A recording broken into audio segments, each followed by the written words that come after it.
Thank you all for joining us for our monthly MOAD open mic. I'm thrilled that we have poet Kevin Dublin featuring this evening. My name is Nia McAllister and I'm the Senior Public Programs Manager at MOAD.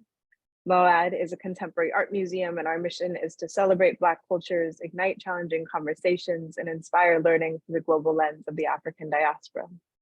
As we begin all of our programs, again, we invite you to share in the chat where you're joining us from. We also like to ground ourselves in the spaces that we're occupying. As many of us are settlers, immigrants, and/or descendants of those forcibly brought to this continent, our institutions were founded upon the exclusions and erasures of the indigenous peoples on whose lands we are located. MOAD occupies the unceded lands of the Ramaytush Ohlone peoples, and we pay our respect to the Ohlone peoples and their elders, both past and present, who have stewarded this land throughout the generations. We encourage everyone to learn more about the native lands that you occupy by visiting nativeland.ca. And I will share that resource in the chat as well. So for those of you who are new or some of our regular folks, I'm going to give a brief overview of our event before we jump into all of our readers for this evening. So this is a space for community and for sharing. We bring our full selves and our spectrum of feelings and emotions and experiences and perspectives. It's a place where we use art as a means to connect with one another, to find comfort and joy in each other's company. And we always tend to respect and continue to amplify Black voices. So throughout the evening, I will be putting the lineup in the chat and introducing each reader as they come up. About midway through our open mic readers, we'll have our excellent feature, Kevin Dublin, perform. And then we'll resume our open mic readers after that. Each reader has 5 minutes to share. Please respect the space and the time so that we can make sure we get through everyone reading tonight. And for those of you who are here as part of our audience, please give affirmations in the chat, snaps, claps, reactions, any ways that you want to uplift and support all the people coming up to our virtual mic this evening. And I think with that, we're going to jump right into it. I'm going to drop the lineup in the chat and we're going to have James Cagney start us off. Welcome up, James. Much love to you and congratulations again, Nia. Wow, that is exceptionally beautiful. And much love to you too, Kevin. I now remember who you are. How about then? Shut up, James. Let's do two poems. This first one is called Meridians. For the only doctor's visit with my father, I was sick with trust. Showing off skills of invisibility, I lie beneath the whisperings of a white doctor and my father as intern, being taught the body. Before this moment, did my father ever truly see me? I felt an invasive pressure, something being peeled. The men's eyes, curious, thoughtful. This is how I earned my father's love, allowing myself to be edited into preferred otherness. If thy right eye offends, shrugs God, the chef staring at a returned plate, then pluck it out. But this isn't about what God wants. This is about me, adopted, the familiar stranger. Perhaps there is enough of me to trim into perfection. 2 silent decades would pass between us before I began to understand. That final afternoon, I stood over him while he reached for a mirage of water. The straw and cup at his lips, vaporous, illusory. He suddenly moved as if to get up for his last day at work. And then I saw it, his spongy pistol, disarmed and fangless. I spied with my adult eye my father's secret other house, where every unspoken thing lived, known yet nameless, and having nothing to do with me. And this is called Why Some Houses Are Haunted. My bedroom walls became portals after the house realized my mother, its longest living owner, had died. They itched, scratching themselves compulsively. Every room moaned with different concerns. For an entire day and night, a tiny candle left burning on one of her souvenir state plates could not be blown out. One night, my father drunkenly taught me not to fear the dark, but learn to live in it, as it was all he knew for certain. He mumbled his final lesson on darkness, sitting invisibly at the edge of my bed while I licked the last crumbs of sleep from overnight's plate. The weekend my grandmother died, she paid her respects, checking for fever while I slept, despite me skipping her funeral. Ghosts are a reflection of a reflection of a reflection. In 1945, ghosts in Hiroshima were flash burned onto the ground and any walls stubbornly left standing. My mother's voice was like those shadows, still on duty in the house, overheard in a cocktail party enclosed within my bedroom wall. She didn't scare me. It is only the attention and curiosity of the unknown dead that terrifies. They don't realize they no longer have my trust. Unlike me, they don't know how to let go. All right, thank you very, very kindly. Good luck, Kevin. Break a stanza. Incredible, incredible. Thank you, James, for starting us off with the energy as always. Next up, I would like to invite Adrienne Danielle Oliver up to the mic. Welcome up. Hey, everybody. Thank you, James, for opening us up. I love that break a stanza. I'm going to say that to you too, Kevin, and congratulations again, Nia. I'm going to read one 5-minute poem, and the title of the poem is Sankofa Season. Oakland, California is an untold story waiting to be written by loving hands that stitch wounds left open so that healing can begin.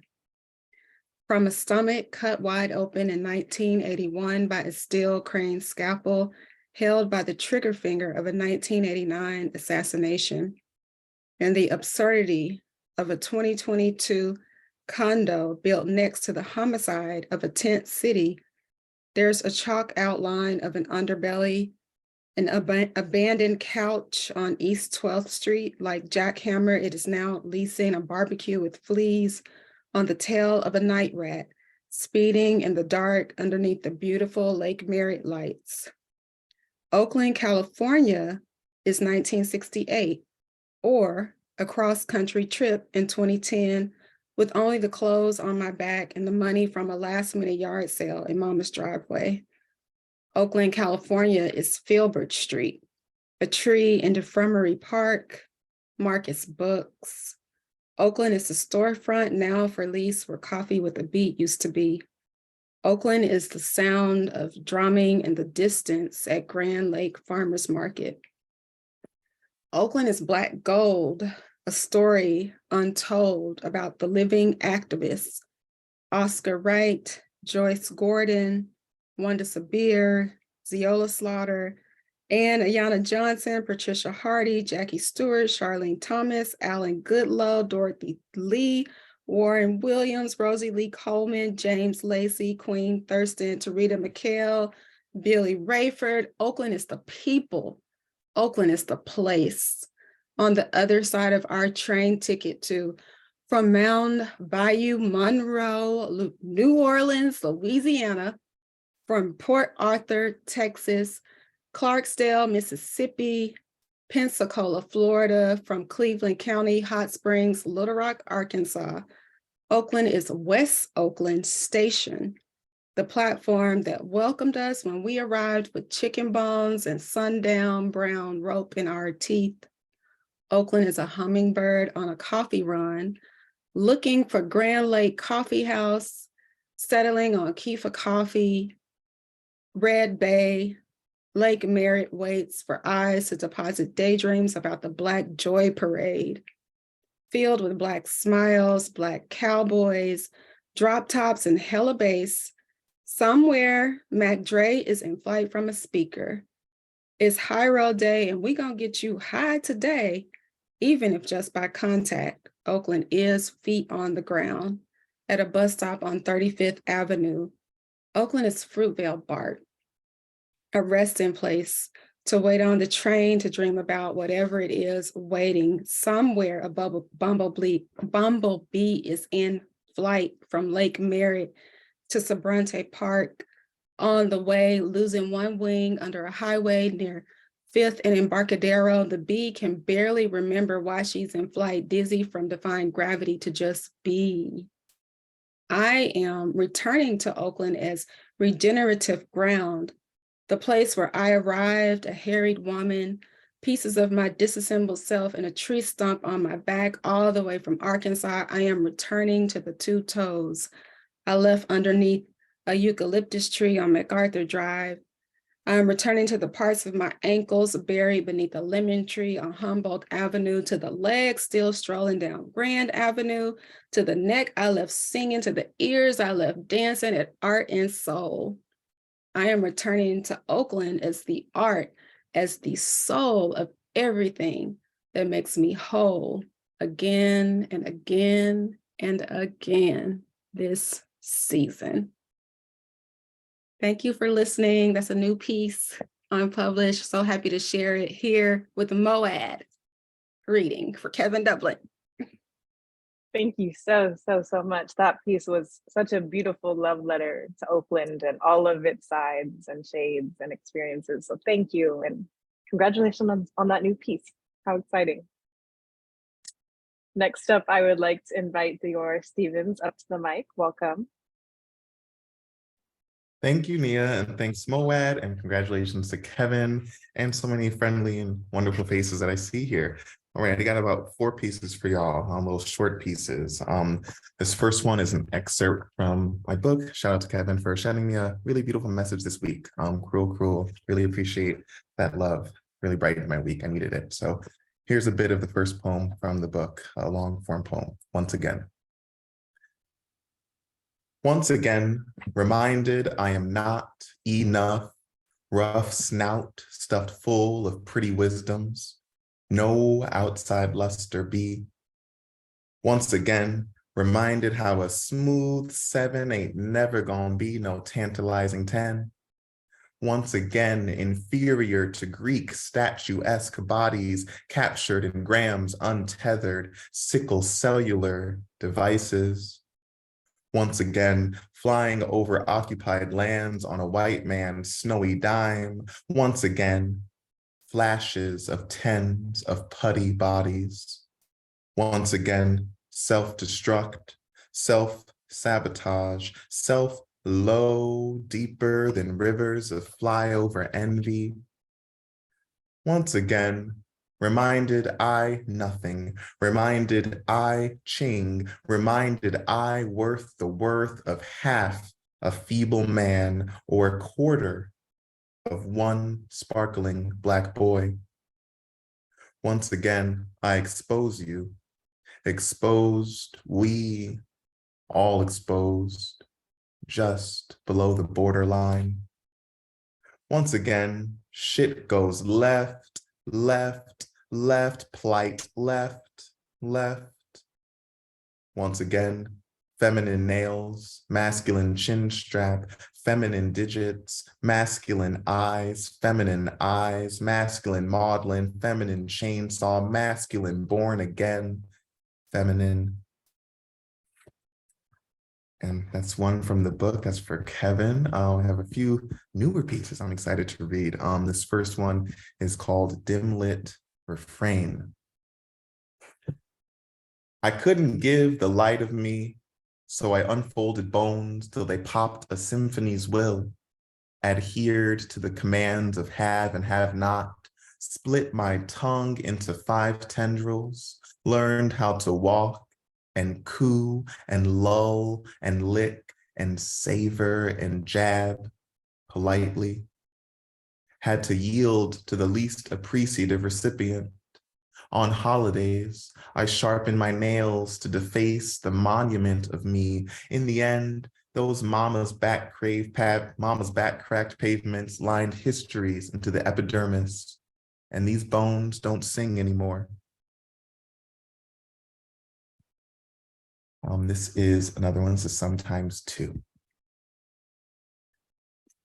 Sometimes I feel so much rage fire in the chest, I don't know what to do with it. Don't know where to misplace it, redirect it, send it off to. It eats away at the marrow of spine, fibers of rib cage. The thing is, it's always there. Always an ember capable of inflaming a globe. What did Mark Ruffalo's Hulk say? Yes. The secret is I'm always angry. Always, always. And this last one is from Cruel yet again. This is another one for Kevin. So grateful to be here. Shout out to Moad always. I love this series so much. This is Untitled Yellow Page number 9.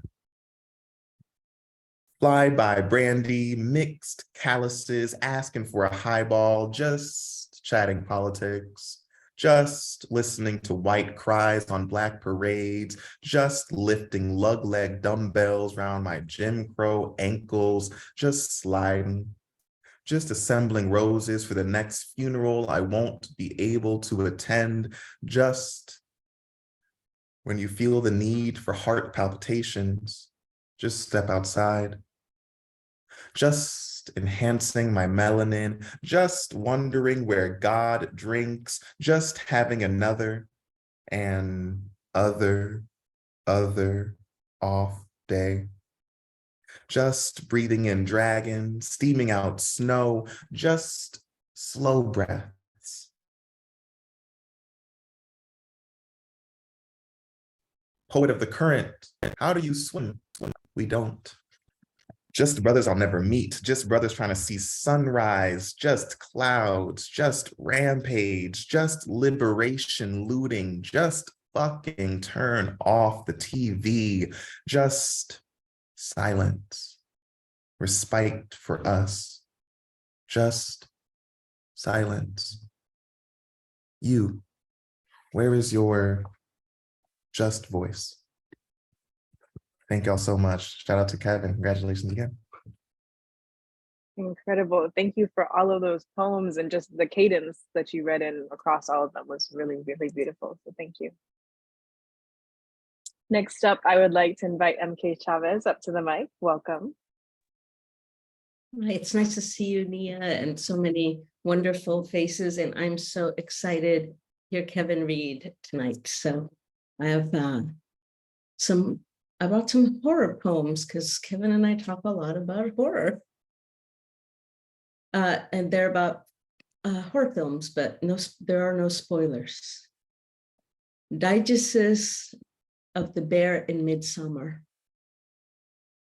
The practice of crawling in and out of the bear skin, the way in which grandmother begged, don't get a tattoo, your dark skin is already working against you. The year the bear made friends with the man who owned the corner store, he liked to say, I like the color of your skin.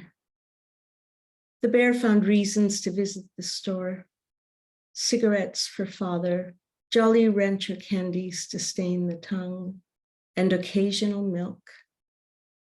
It was the first time the bear's color was not a warning or a resentment. The iris opens and opens. The bear is fictional space. The world of midsummer is an ellipsis. Here in this whiteness, my blackness is pure macula. Bear, a light in my eye. And this is dedicated to reproductive justice rights. Letter from Rosemary's Baby. In her red room, I emerge among poppy heads that populate wallpaper. Mother dreams that her bed is floating on a vast ocean. I watch how they undress her, this vessel, this woman undone. I pick her because she is sacrilegious and sleeping with Satan. I approve of her short hair and mini skirts. Mother is eating raw meat again and upsetting the neighbors. I am the unexpected, the role in hot pink. I'm mass hysteria, the little nightmare, men making decisions about women's bodies. I'm primal, baby gaze. Mother loves me like Mary, who doesn't need Joseph. I bring woe wherever I go. I love a single mother, all to myself. Thank you. Amazing. Thank you so much for those poems. Those were wonderful. Next up, I would like to invite Cedric Tillman up to the mic. Welcome. Hello, everybody. Can you all hear me? Okay, great. Thanks again, Kevin, for this surprise invite, and obviously good to be in community with you again. It's been I think 12, 13 years now since we met and bumped each other a few times over the years and kept in touch, and really appreciate this opportunity. And sort of going along with what your forthcoming chat book will be about, I thought that I would, as James did, start off with a poem about fathers. This first poem is in my first collection called Lilies in the Valley, shameless plug. And it goes this way: branding. The plates of my daddy's chest come together at a raised area, an old place that looks like a tectonic result. The scar runs down brown, unevenly corrugated, ranging near the bowl of his stomach. I think it helps him remember. When I'm home, I spy on him from my bedroom window like old times. Watching him mow the yard, I avoid it.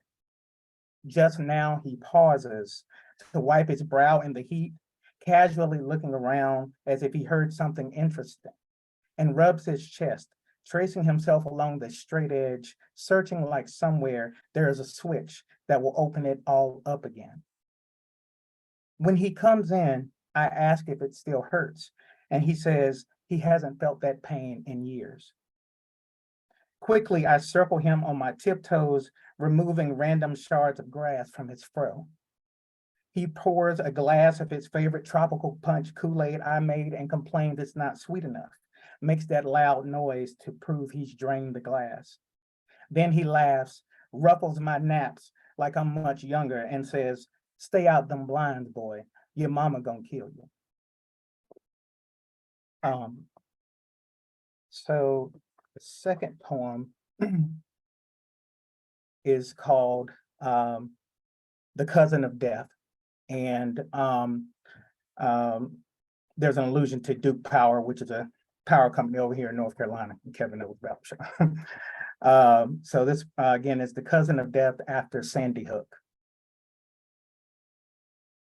Grandma's blanket cozied up around the neck, thick blue socks, the fray of a rose print patch wisping white against hot skin. I want sleep like this that never leaves the couch and falls like I never saw it coming. To have such faith in waking up, I can catnap while others work out my damnation. The TV flickers, and I wonder if you know Duke Power charges for obliviousness, that they don't discount the wasted kilowatt hour. I'm surprised. I thought you liked Dexter, and things are so tight nowadays. We really can't afford tuning into things that can't keep our attention. I get tired too. When somebody say being free means getting used to the ghosts, I get tired of listening. When I reach for the lamp, shake you to tell you about the boy with the gun rack in his lap, with the gun rack in his jacket, pardon me. What I hate about you is the ugly face you make, the pitiful scrunch of your cheekbones like you've just swallowed something bitter. I hate the don't shoot me hands you throw up to block the flash of light. And that is in my second collection, In My Feelings. So I'm gonna read this. I wasn't gonna read this, but it's got a Steph Curry mention. So I felt obligated. This poem is called Feed My People, the Toxicology Prayer, and it was published by Rhino a couple years ago. Father, we come to you again because another dead Black man is on the news. Lord, I ask that by this time tomorrow, we'll find out he didn't need money, that he had a regular job and not a side hustle, that you'll close up the mouths of the reporters fixed on telling us he was broke. Make him worthy of mercy, Lord, not like one of these people selling burnt CDs or loose cigarettes outside the store or potentially passing fake bills. Lord, I pray he sold no death penalty weed, that he has no kids who could use the money. We ask that he doesn't have asthma or COVID, so the cause of death can be the officer's knee or the officer's forearm or the officer's gun.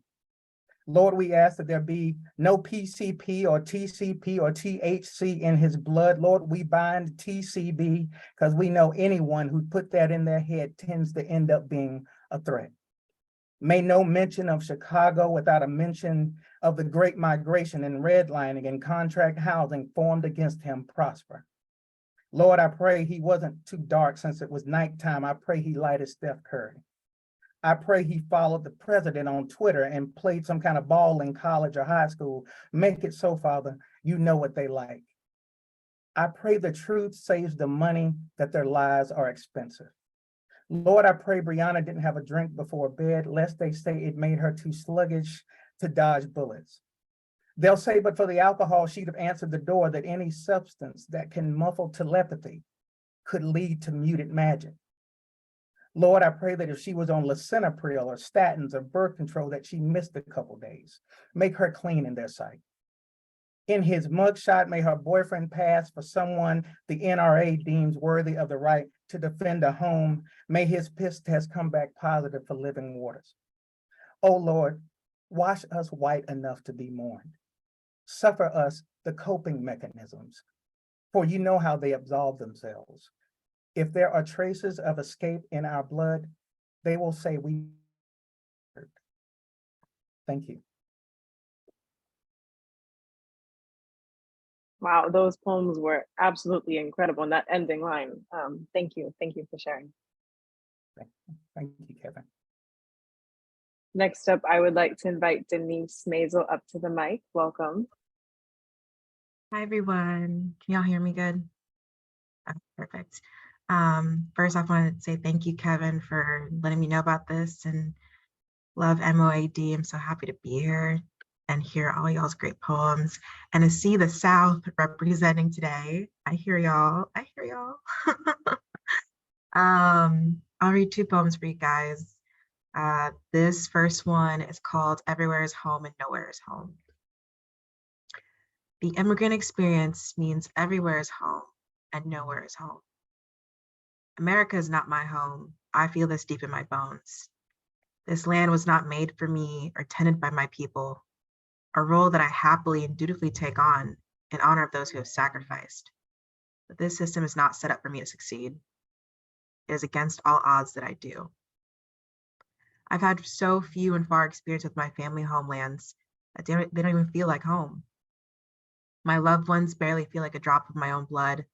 My cultural ties weaken each day as it passes. I haven't seen my kin since I was a young child. It's possible that if I go back now, pieces of myself may glue back together.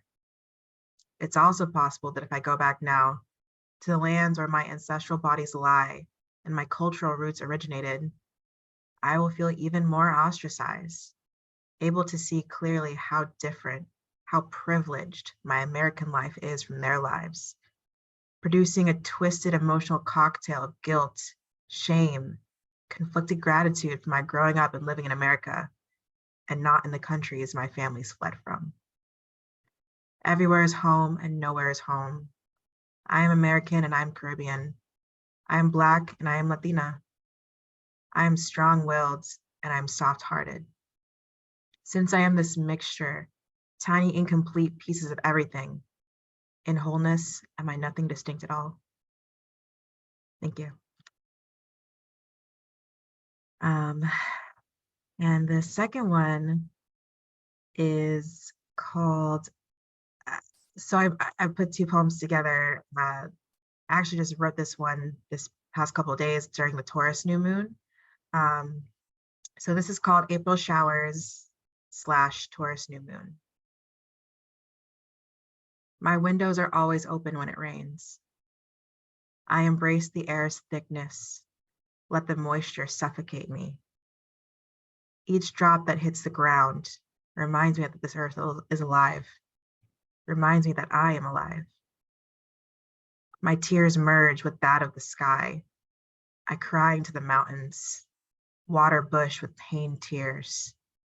Wear remorse like red lipstick. It stains, leave traces, forcing me to not forget. I press my hand deep into my chest, deep in to hold and cradle my tender heart. Sorrow immediately spills out of it. Thank you, guys. Wow, thank you. Those two poems were absolutely beautiful. Thank you. Next up, I would like to invite AC Hunter up to the mic. Welcome. Hello, everyone. I'm doing a haiku and a poem. I'm in a place where I'm really starting to appreciate nature, and that's where I'm at right now. The haiku is called The Rose Haiku, and it starts off, the beautiful rose enlightened my soul to breathe and begat insight.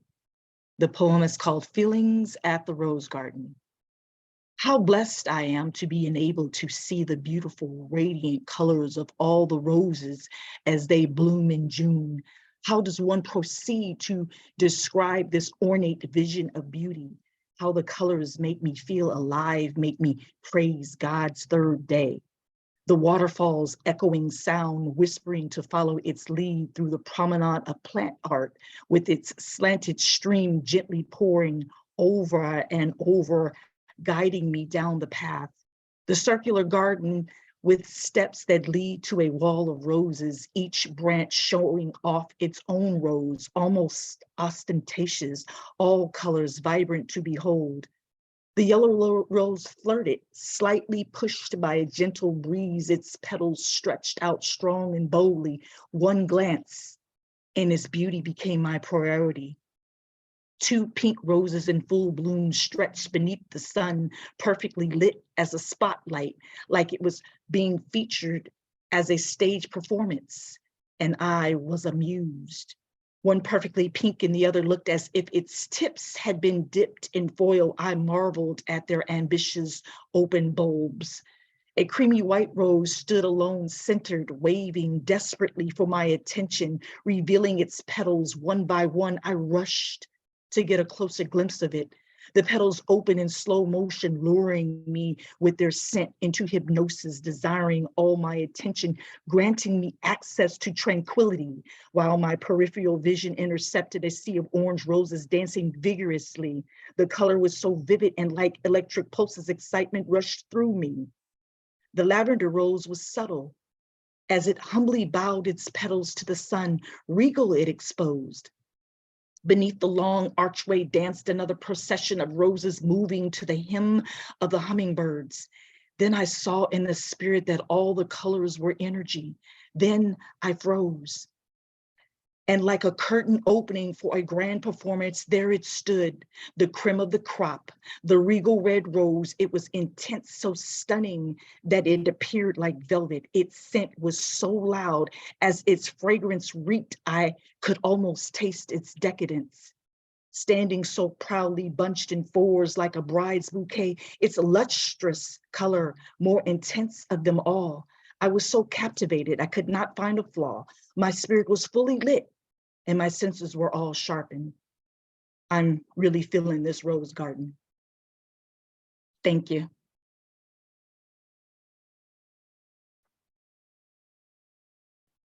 Thank you. That Thank you was it. so I much. just did. Thank you so much. It's always wonderful to hear your poetry. Thank you.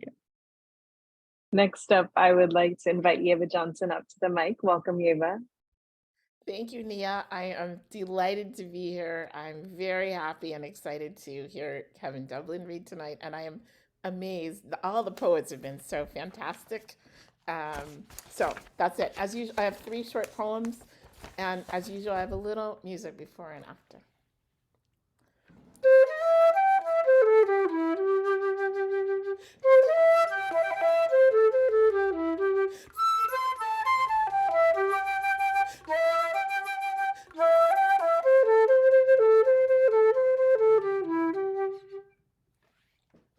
This first poem is called The Call.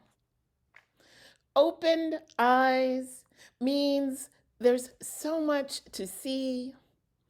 Even beyond basic hierarchies reside cruelties, because they are allowed to flourish in any land where justice is fleeting. To glimpse the possibility of an end to those tyrannies requires imagination indeed, but also deeds of more than the few or the free, and likely of those who have not yet arrived. So the best some of us can hope for is to become an ancestor to future descendants, each generation listening to the call and shouting out the song. And this is a poem, when I heard MK, this is a poem from last year, unfortunately, but it's still apropos. It's called The End of Stare Decisis.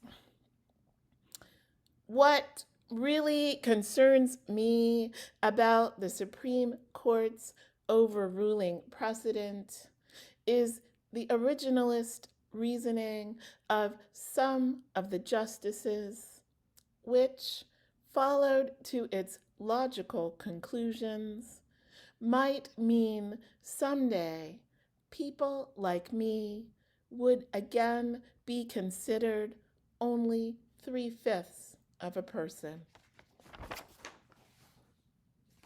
And this is the last poem. It's called Lost and Found. Is it any wonder as my body changes, so goes my mood, my perceived age too? It's no wonder. Some days I'm up and about, put on some good music, and I'm there with you, dancing. When that cold, drafty weather sets in, what did they used to call it? Oh yeah, the rheumatism. That'll slow me down real quick. Back in my 20s, it used to feel like I was 80, but now it just feels more and more and more familiar. The stiff purple spine pins me to my seat. The snow white flurries intermittently smudge my sight. The viridian feet, now pale, make me walk slow as lichen grows.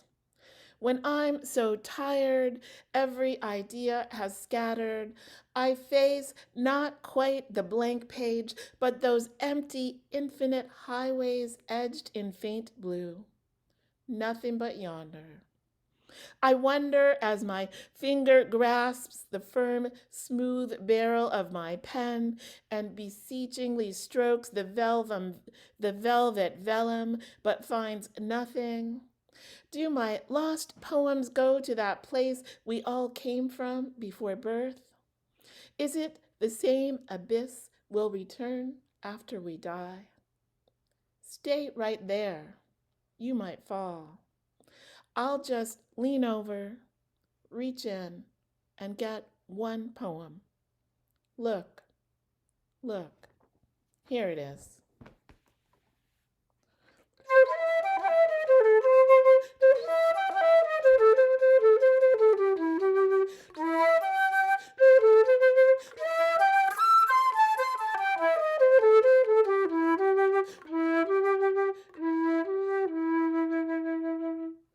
Thank you. Thank you so, so much, Eva. It's literally so much fun hearing your poetry and your music. I've missed hearing your flute. That was so beautiful. So I'm going to share a short piece, or maybe two short pieces, and then introduce our feature, Kevin Dublin, for this evening. So I'm going to start with a newish piece entitled Uprooted in the 510. Oakland has lost its oldest trees. Their broken spines lay discarded on the sidewalk, fragmented arms slowing down traffic on every corner. Fortunately, or forgettably, the crossing guards were laid off years ago. No one saw it coming, but the landlord will say it's the tree's own fault they fell. When did the price of blue gum surpass belonging? At night, these broken silhouettes dance against a 60s Plex skyline. There's a special way shattered glass beckons an overpriced reality. Nature decomposing in moonlight merriment, perhaps. They say the wind came overnight. The waters rose. The skies spit fire and the soil uprooted itself. At least the grass is green now. Only the street signs still remind us this is the town. And with that, it is my great pleasure to introduce our feature for this evening. Kevin Dublin is an educator, economic justice advocate, and poet. As director of Litquake's Elder Writing Project and founder of The Living Room, he is committed to helping nurture emerging writers of all ages. He is a Writer's Studio Ralph Dickey Scholar and has received fellowships, grants, and awards from the San Francisco Arts Commission, Yerba Buena Center for the Arts, Center for Cultural Innovation, Martha's Vineyard Institute of Creative Writing, and more. His words have recently appeared in the San Franciscan, Cincinnati Review, NCLR, and Kevin is the author of How to Fall in Love San Diego and Eulogy, and he resides in San Francisco, holds an MFA from San Diego State, and for a little Black boy from Smithfield, North Carolina, believes he has been brought a mighty long way. Welcome, Kevin. Thank you, Nia. Thank you, like everybody, y'all. This is yes. My soul needed this. I'm only gonna say a couple of things before. Thank you, Nia, for the invite. Thank you, everyone for coming through and reading and bringing like the just fire poems. And yeah, I think I'm gonna share this on my screen. I'm gonna read a mix of a couple of different things, and I'm just gonna go between them. So some of this is from Eulogy, some of this is from Once Upon a Time in San Francisco, some of it is from different origin stories and this multiverse series. We begin as a story and end as another story. Like catfish who emerge from ice and winter for a bite of nightcrawler bait and become a meal. All it takes is silence to recognize a poem. Leaf climbs down from oak tree between 2 feet. Moment stretches like yawn into eyes crashing open, crossing the Bay Bridge west and calling it home. City like a mound of fireflies, each lit up in a grove. It takes a moment to know the cardinal bobbing at the fruit of the dogwood tree is only hunger. The siren flaring in the distance is only death. I am just another animal with a long shadow, searching for the origin of my pain like any partner. An officer's hand over holster as a murder of crows scattered from lamp posts like a dark dandelion blown by summer's gin. All things were once someone's wish. Like how a square park plan with a wave-like geometric play structure in an old neighborhood is sometimes a triumph, and sometimes gentrification, and sometimes both, all depending on who you are.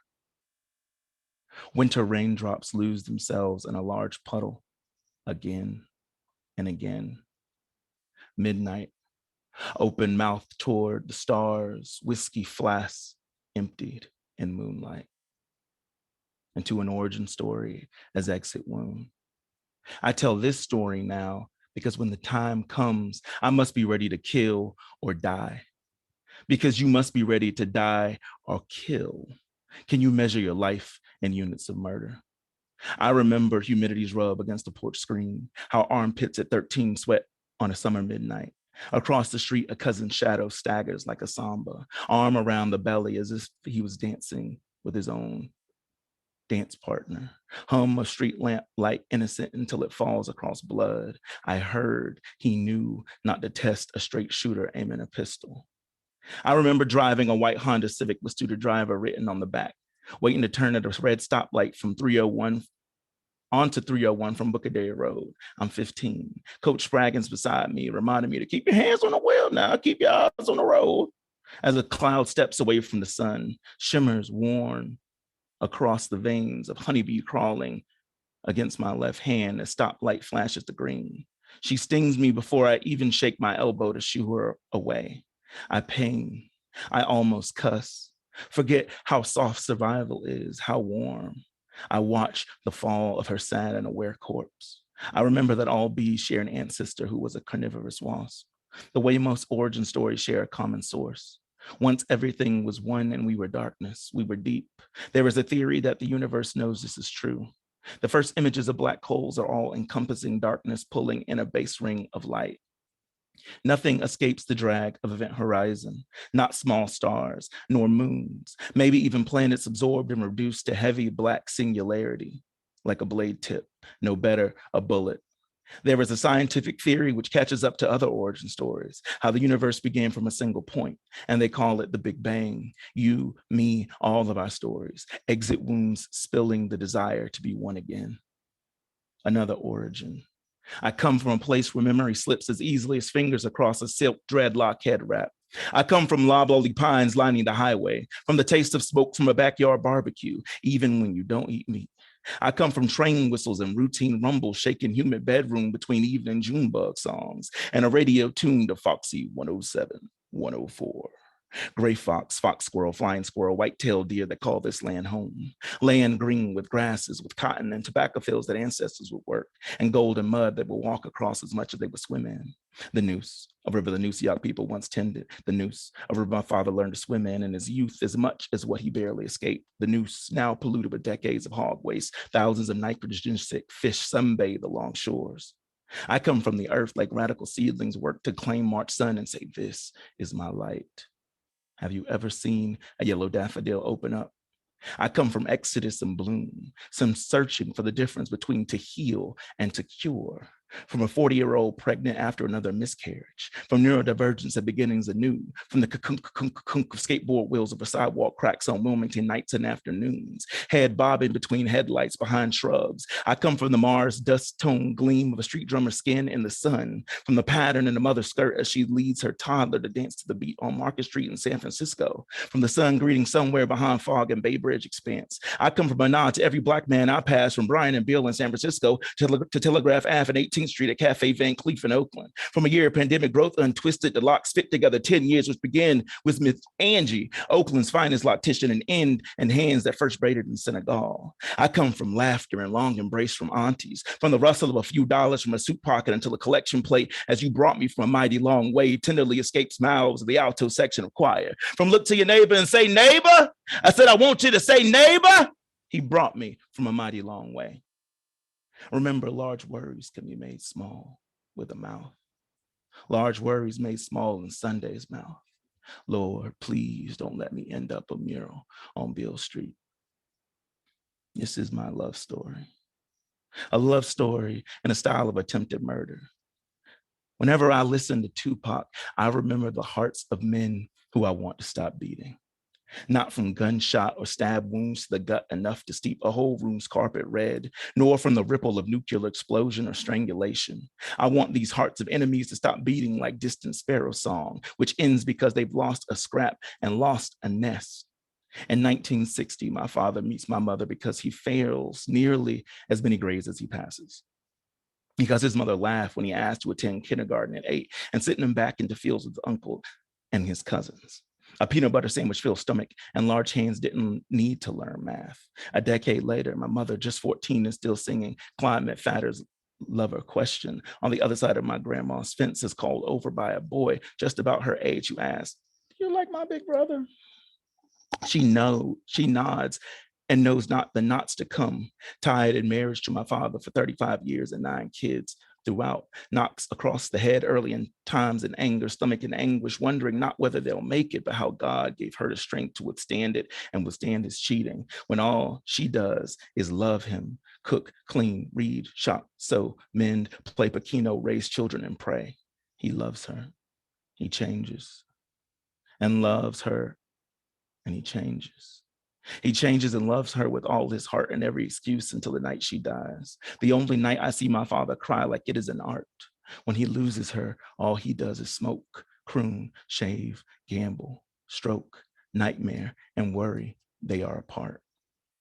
In 2016, I find my soulmate in the most expensive city in the world, but only after I stop searching because I no longer believe it possible, between sips of bourbon and ginger and the ring left by rock glass on a bar, because I offer a napkin to a woman in red lipstick who has filled her own napkin with prose, who has a nose made of blonde witchcraft and a heart I carry in my heart like a root of a root and bud of a bud. Love is the seed of revolutions, and action is the way of love. Tupac Shakur knew that on a Halloween evening in 1993 when he saw 2 off-duty white police officers drunk and harassing a black man on the streets of Atlanta. He asks what the cops are doing, then feels the heat of a bullet through a window, exits and drops to one knee, shoots one officer in the abdomen and another in a butt cheek, ready to murder. I've yet to learn how to kill a man with a poem, but I know I was raised in a Black Baptist church a mile from a tree my great uncle was lynched in. And I love Tupac in 1993, almost as much as I admire leaves when seasons change. I swear it with all the bass my voice can muster.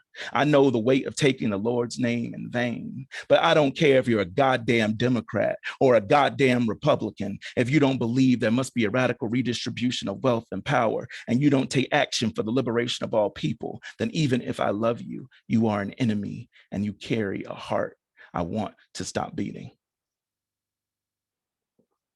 But tonight, instead of reading the news about another Black man murdered, I get in a hot tub to settle into the newlywed phase.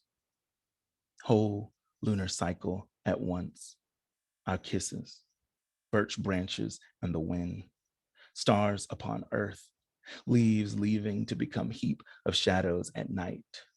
Mosquito tangles between my beard and drinks itself to death. Splash of Cabernet from chin stains blanket under snow moon. Highway whoosh and crickets make mellow between promises, glistening as a stone in the distance.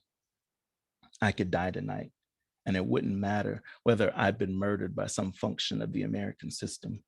A different kind of ecstasy, wasp landing on the neck but showing mercy.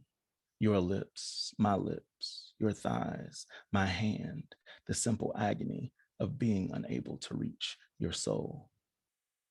The truth in the womb, in a bed, on the grass, I turn over. I don't know what will become of my body after death. I've never been able to prove I have a soul. I weigh the same on Sunday as I weigh thrusting atop my lover in the Mission in North Beach and south of Market 2. What more could I want from life than transformation?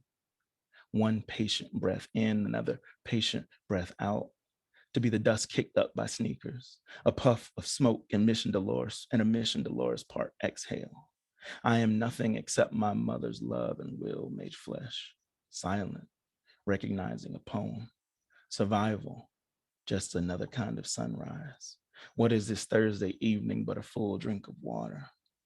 Reminding me my body is just my body, not my being. I must believe this because there are children hiding, using blood from their classmates' small chests. The fear of dying must only be worry of exile.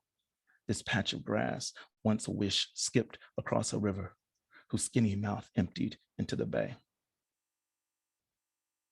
The colors of a new life, for Ifeanyi Chukwu Uwungala. Amen. Amen. Amen. We have bodies that know what it means to feel seasons change. Thursday's tire tracks grooved into sand as night disintegrates into dawn. Morning short and stretch hammock, hungry for more hours. The day is starving. I come out of silence, pushed only by tangerine calls of California scrub jay. In Pioneer Town, America's promise, ice tossed at the feet of two Joshua trees, their root systems, thirst and wait. The golden crowned sparrow glides between these trees twice, settles on the ground beneath them as I write. The air warms with ancestors. A plump chuckwalla basks in their light on a rock as I write. I'm not a body, I have a body carried on the breeze as I write. My ancestors and yours, brother, on the skin. I thank them like wild poppies bloom as I write. I know a cousin is covering me now as sure as I am my mother was in last night's moonlight as I write.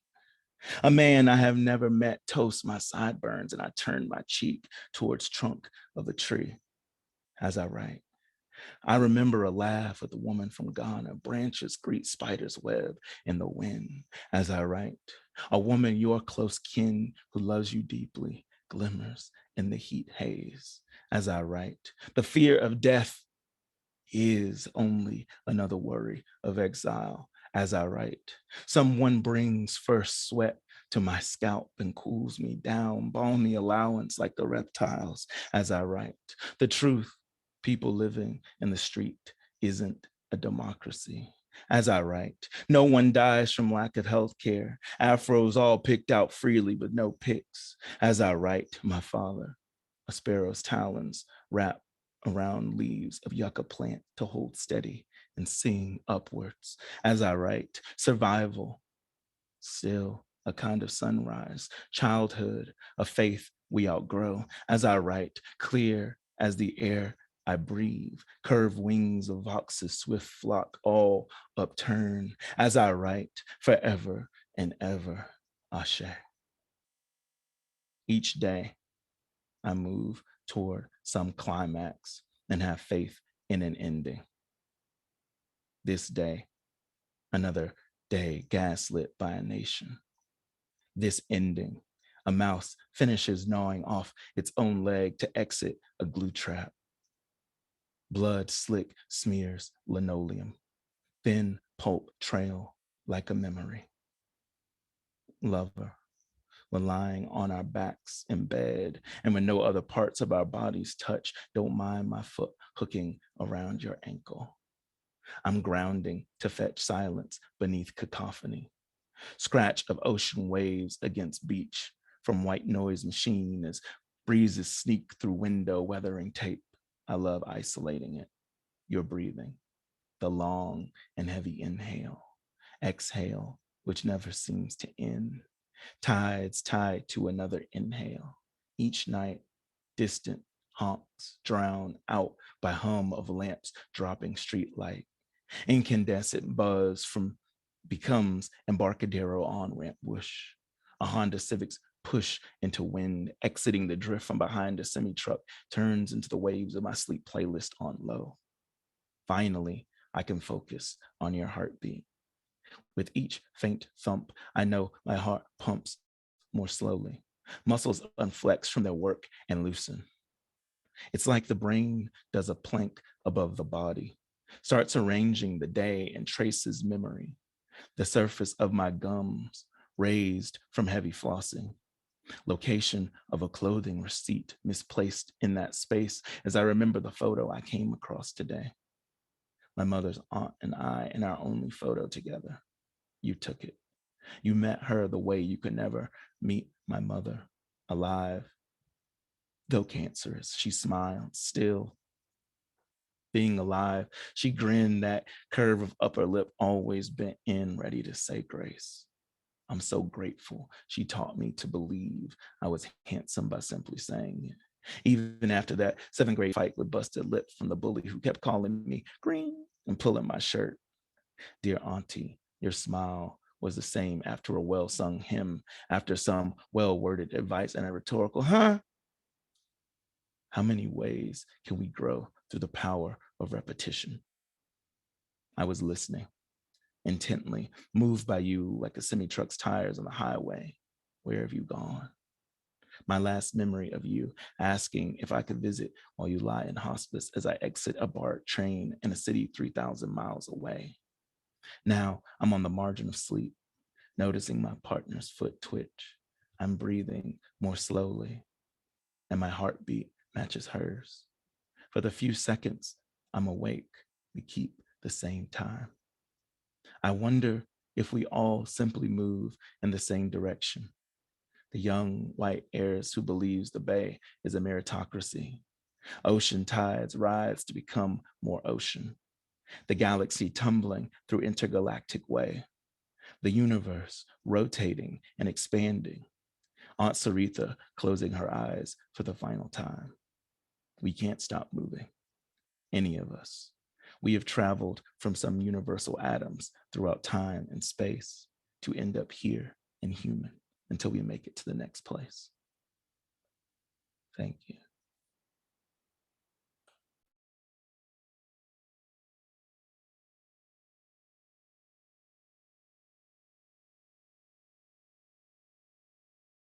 Thank you so much, Kevin. That was quite the poetic journey that you just took us on.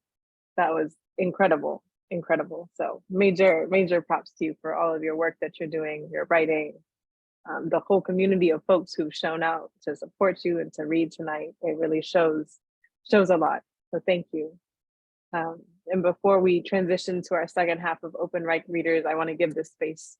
I always give this space for our features to plug any other events you have coming up, any ways that we can support you, ways we can learn more about your writing or support your writing. Anything you have to share at this moment would be great.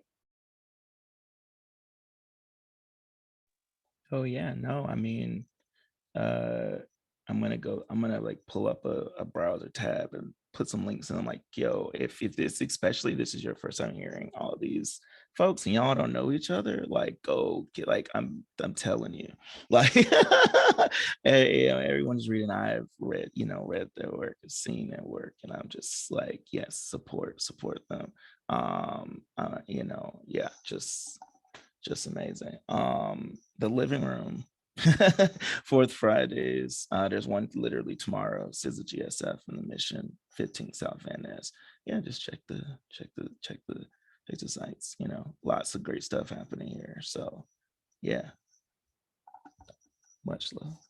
Amazing. Thank you so much. We'll make sure links are in the chat for everyone so you can go show up at these other amazing events that are happening around the Bay Area. And so now we've come to our second half of Open Mic Readers. We still have a few more folks who are going to come up this evening. And so I'd like to invite up Norm Maddox to start our second half.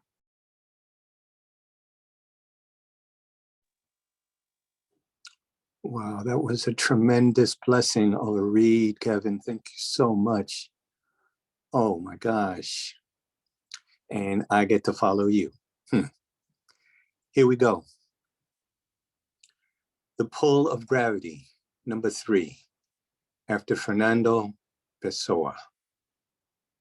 When I feel loved, I remember the pull of gravity, the light touch of clouds floating in an infinite blue, the rise, the fall of dust lifted by the soles of feet, dragging home the prodigal return of an exile. The press of memories squeezed from a hug like water from a damp rock. good to the last drop. The crush of 30 fathoms, bursting organs like grapes underfoot. So deep, it smothers light. So shallow, it blows like wind through fingers. The balance, a fulcrum between sizzle and steam. The space between the fire and the freeze. The indecision of a glacier in retreat. Next piece. Our mother's intention, number 4. I am the harvest, planted in fallow ground. My roots dig deep, sprawl in all directions. My seed, planted generations ago, give me birth. I germinate with a purpose. I hear the air enter my body. Mother Earth meets me where I am, sends me love messages from beyond the veil. Ancestors on the wind, on a breeze, a hummingbird's whisper. Water flows through my roots. The wisdom of my ancestors nourishes evolution, experience, and concept from past humanities.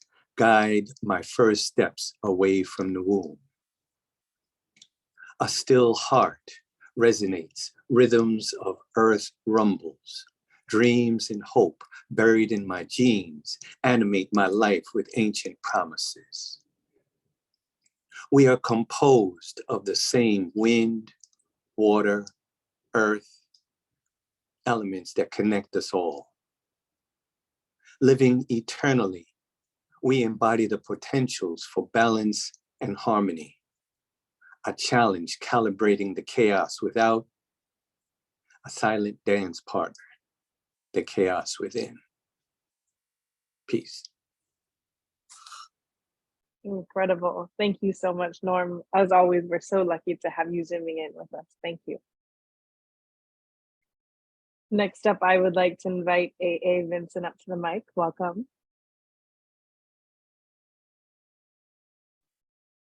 Hi, can everyone hear me? Yes, we can. Hey, thank you for having me. Thanks, Kevin, for reaching out. Thank you all. And I'm just going to read a couple pieces. Yeah, we'll get started. This is called A Series of Names Number 2, or Winter Child on the Shores of Lake Michigan. I am at least 70 to 75, love-worn winter blizzard, the reaction of why you don't call dibs on a heart unless you love it. And even then, it may destroy you after all. Like the way ice piles up on Lake Michigan's shoreline, even though it's pretty, but perilous to fall into. The consequence of humidity meeting the cold sky, how love can freeze us into momentary sculptures that don't feel like forever, but you grow nonetheless. And what's left is a southpaw kind of rebel and religion, like my mama naming me after pressure and prayer. She didn't shortchange me into being someone else. How we mispronounce power to claim it back, saying it's not about the shoreline, but the view. How love isn't about the immediate, but the material of it.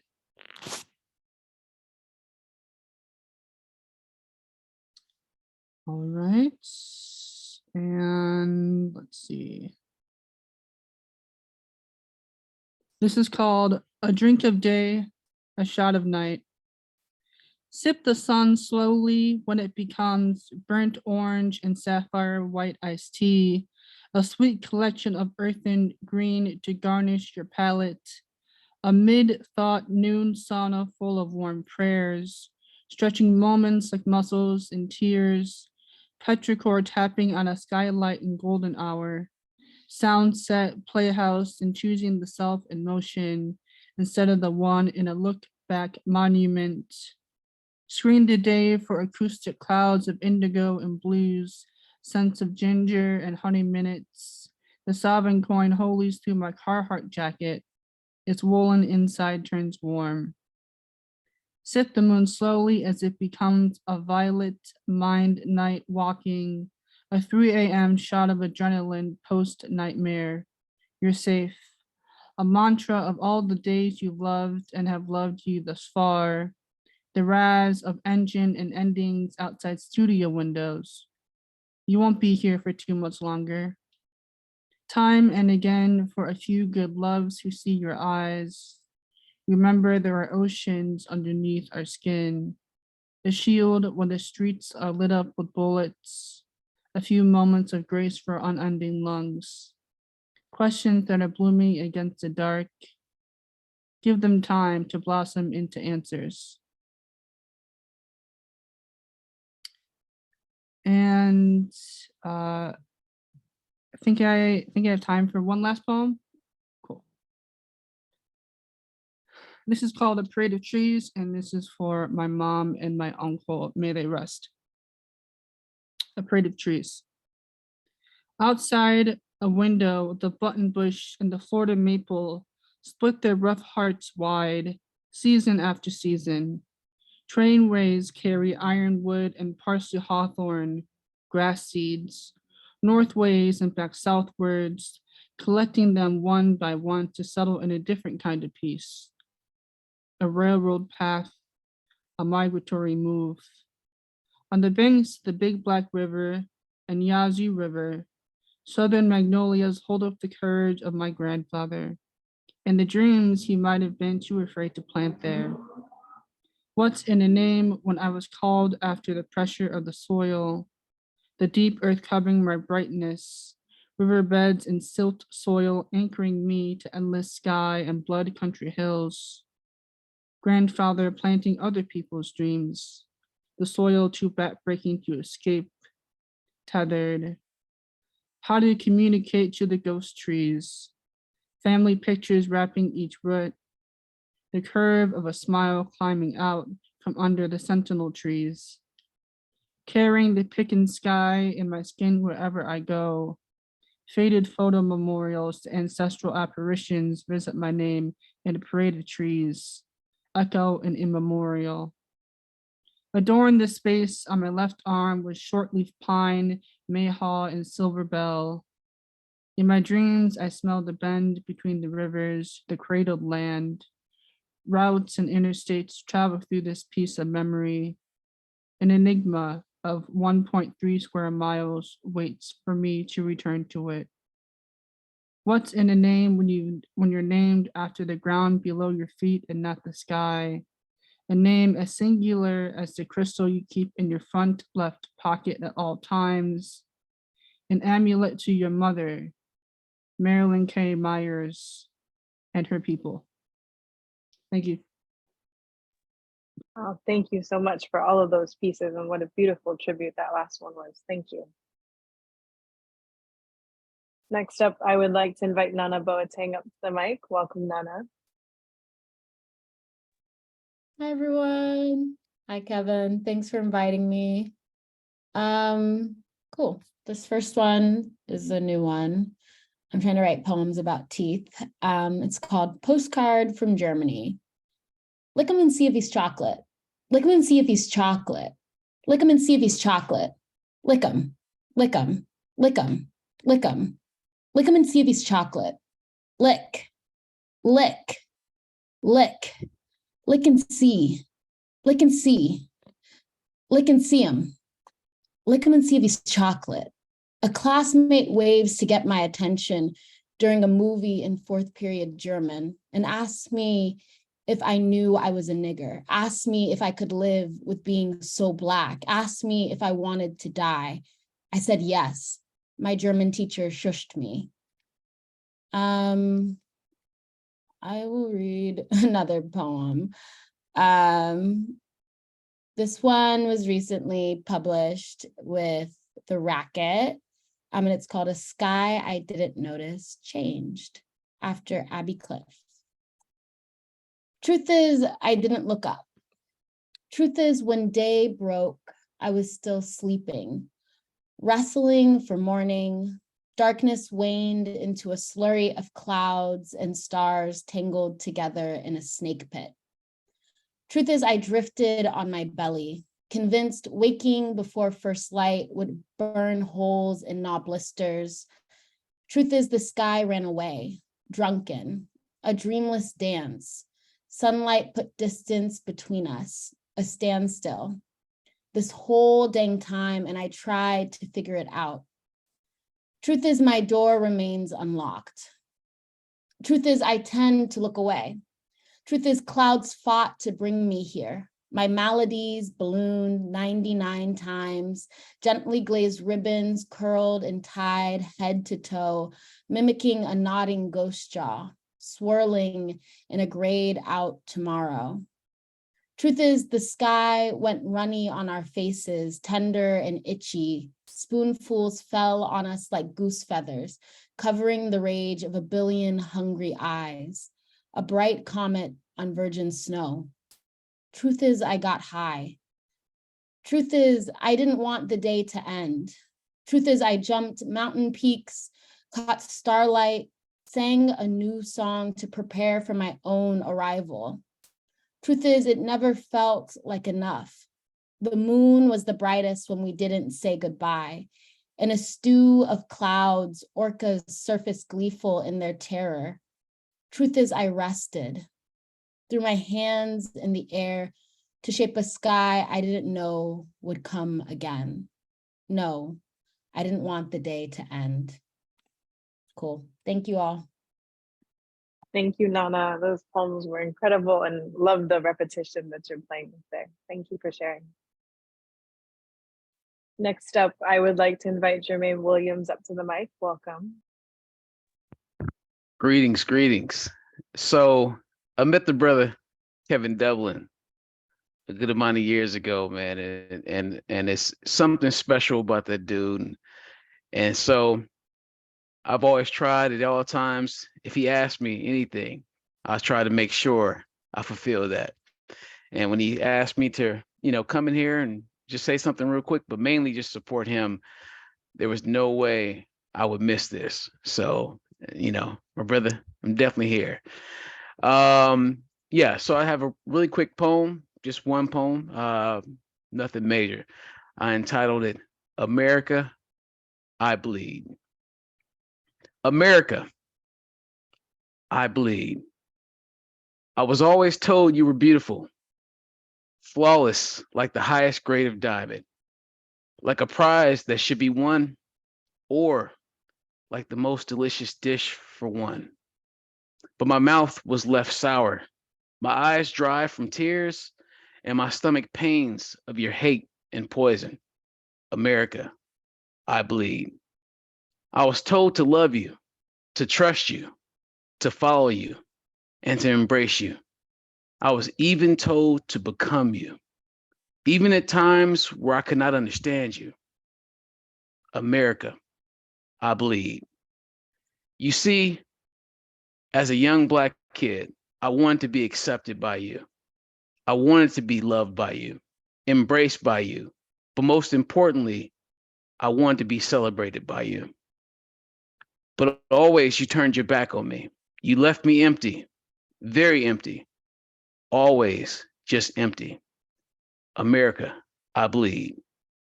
And yet through it all, I am still so proud of you because I represent you and I celebrate you with the hopes that one day you may celebrate me too.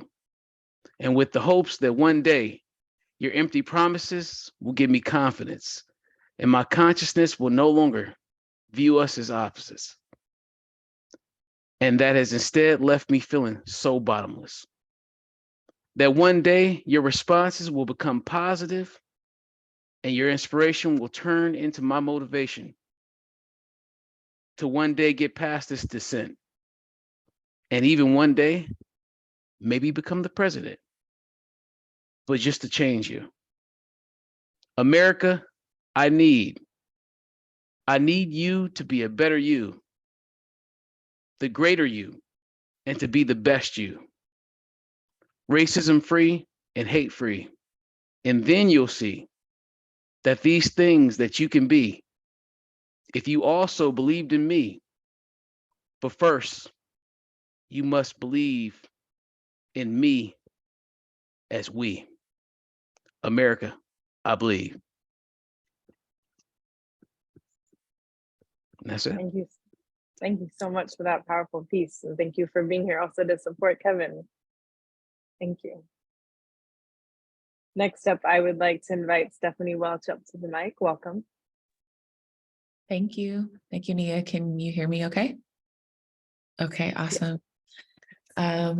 This is a piece from my novel titled Unfortunately Marvelous, and it should be under 5 minutes. So the chapter is called Bridge Bodies, #TrustYourMirrors. Since Tahani hadn't cracked a fortune cookie in a while, she cracked open her journal to investigate what her words had concocted in the present ongoings of Road Trip 2010. This morning, her mind listened better with heart phones her little girl created for the slave girls and women talking each other's ears off with their eyes than ever before. The pages that leaned on each other for moral support. In fact, the pages interviewed her resume of past, present, and future life skills. The canon, too, was taking snaps of the bigger picture still in its womb. Where do you see yourself in 5 years? Reworded as a road sign echoed on God's behalf as the words, bold and enlarging, shaped her bigger picture. Her beautiful journal that was constantly standing up for her clarity while back in Mervyn, confused about the world, had writer's block.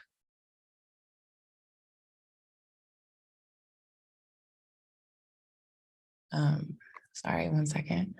New Orleans had fed her well, but she was missing the taste of Ma and Pa's grease that rubbed all over her soul to smooth it. I'm sorry, Tahani, I was dead ass asleep. Benji texted at Nola's 7:09 a.m. He returned to saying her whole name and not Ta. Okay, whatever, she thought. Not a big deal. Wondering if she was romantically in trouble. She texted, miss you. He gave her an emoji she once swore mimicked a cloud. In Mervyn, she was winking. She saw winking with lashes, not on her back from slavery. Want to go to breakfast, he asked? Of course, just tell me when and where. Loving Benji's orders because they oversaw new, improved, and positive directions. Twinnings with the emoji she sent a wink and smiled, closed her journal and hopped out of the most comfortable hotel bed yet to dance around the room. Those beautiful legs of hers mounted the flag, sturdying up high and slowly getting jiggy with it. Legislation enacted, outlawing self-doubt. Hit the pavement, they did. The sound of the saxophone next to every wall of historic buildings the French Quarter made millions by preserving. When's the last time you worked out? Benji asked. I actually worked out this morning, hella early. I don't think my brain knew I was up yet. He laughed. That's good, Ta. You out here in Nolens looking amazing. She almost tripped her toes on the pavement, about to scuff the paint that was already chipped. Food first or hands and feet? Really used to Benji surprising her with nice things, she suggested they feed their feet with pampering later. The sun, a sheer communicator, was chipper, blazing the astounding color yellow, a fashion blazer covering everyone on the scene, shoulders with good taste. At Bell's Diner, he ordered the down the Bayou, DTB, and his omelet wrapped crawfish tails. He gave Tahani a bite, what of course he did. Tasting the egg, it included Benji's breath that smelled of compassion. Hella good. Her plate laid out different rules. The fork in her hand scored a choir of pancakes to sing in her mouth. Oh my God, so good. A dish called Elvis nearly busted her vocals. Its performance shook her up. When she ordered the Southern Punch, Benji didn't say he wanted to knock it out of her hand. He stayed with only water so that she could float the French Quarter with his eyes clear.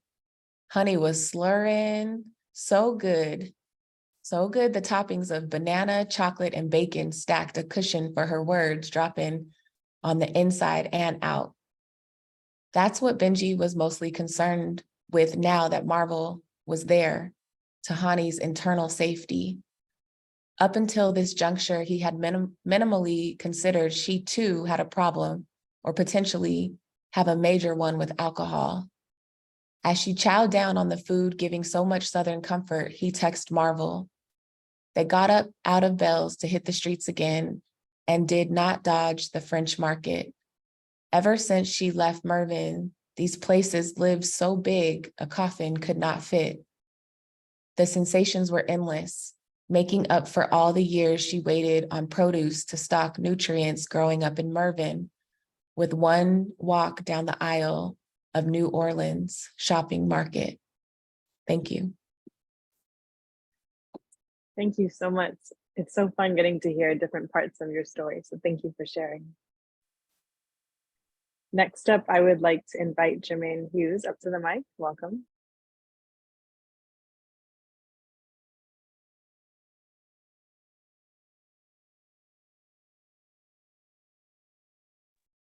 Are you here with us, Jermaine?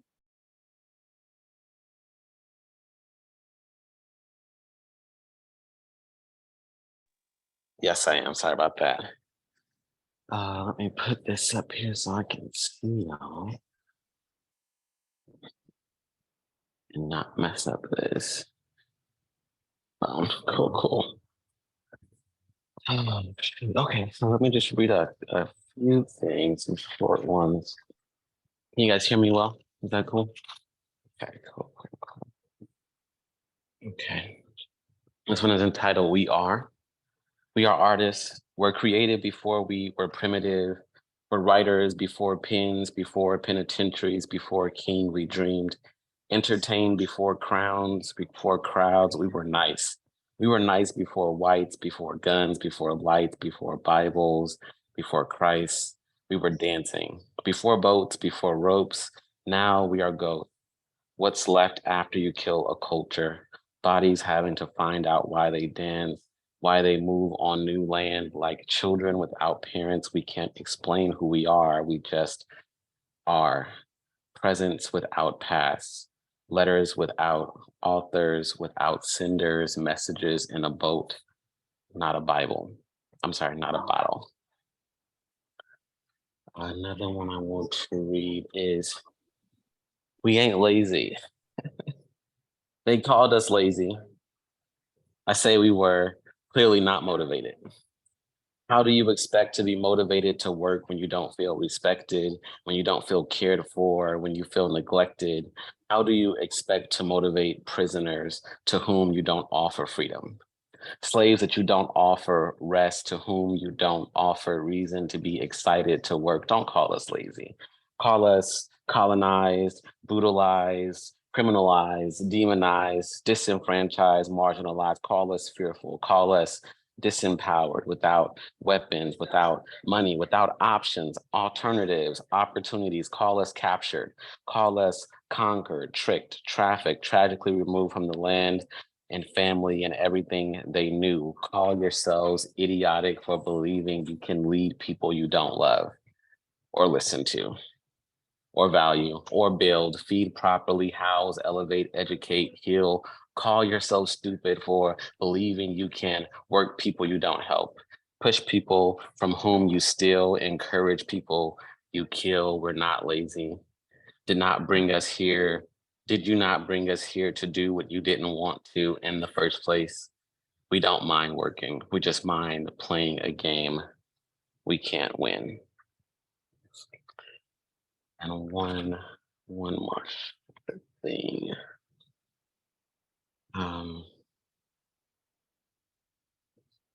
This is entitled Don't Dab, Cam. Don't dab, Cam. Ham, don't dab. It's too reminiscent of street culture, too reminiscent of house parties and turf dances and breaking, too reminiscent of boomboxes and break beats, Dre beats and beat downs. Don't dance. Someone always gets shot. Don't move. The spot always gets hot. That's what thugs do, right? Move. Too much black joy is concerning, alarming with no warning.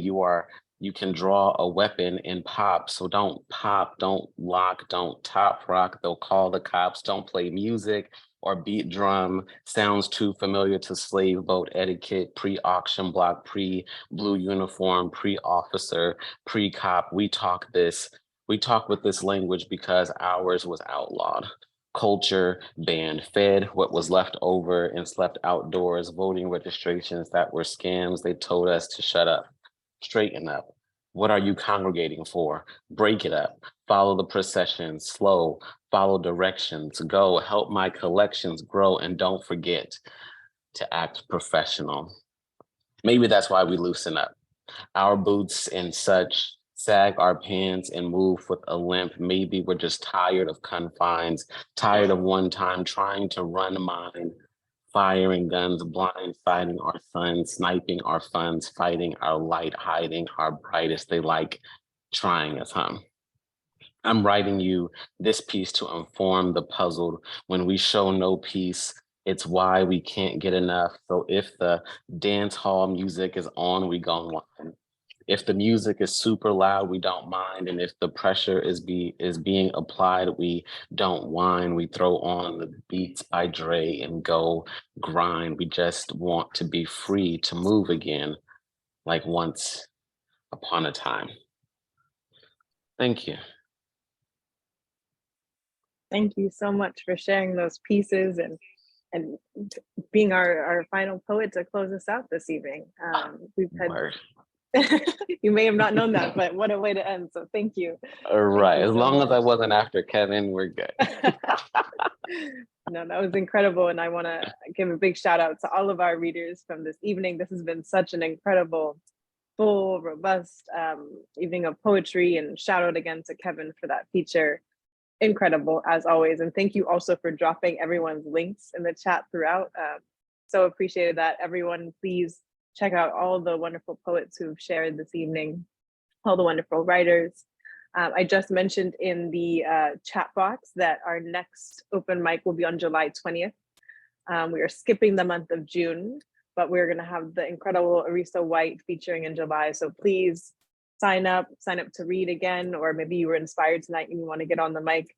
If you follow the link there, there's a quick survey to fill out to get your name on the lineup. So I hope to see many of you all again soon. This is just one of the many programs that we do here at MOAD. And so I invite you to also visit our website, moadsf.org, which has more information about becoming a member, supporting our other programs that we're doing, making a donation. All of those ways help us continue this work, help us continue engaging with community. And finally, we love to hear from you. So please do take a few moments to fill out the program survey that I just dropped in the chat. Give us your suggestions about future programs, other things you'd like to see, or just affirmations for all the wonderful poets from today. So please take a few moments. It really helps us continue this work. And with that, just so much love and appreciation for everyone. I hope to see you again soon, and take care. Thank you. Thank you, Nia. So I want to, y'all, like, let's just give some love to Nia, and also, just for one, the amazing hosting, two, for that, for that amazing poem, and three, just all the work at MOAD. Like when I first moved here, I was like, it was the first place that I was like, this is where I have to go, because I was like, oh, I seen in medicine for melancholy, and I was like, yo, I'm gonna go, and it's gonna be just like that. Well, not like the end, but like that scene. No. And there's just, there's so much amazing stuff, like always. I mean, I never ever, like, it's one of those things where I have to plan to be like, okay, it's going to be at least 3-4 hours. I'm going to be sitting somewhere, in a corner writing down. So if you haven't been in a while, go. keep up with the programs and support, you know, and just thank you all. Like amazing, amazing, amazing. Thank you so much, Kevin, for the affirmations and the shout out for MOAD. Really, really do. Everyone, if you haven't been there yet, please check out our exhibitions. We do still have online programs as well, such as this one. So if you aren't located locally or don't have plans to come to the Bay, there's other ways to engage with us. So any and all ways, we invite you to be part of our community. So thank you all.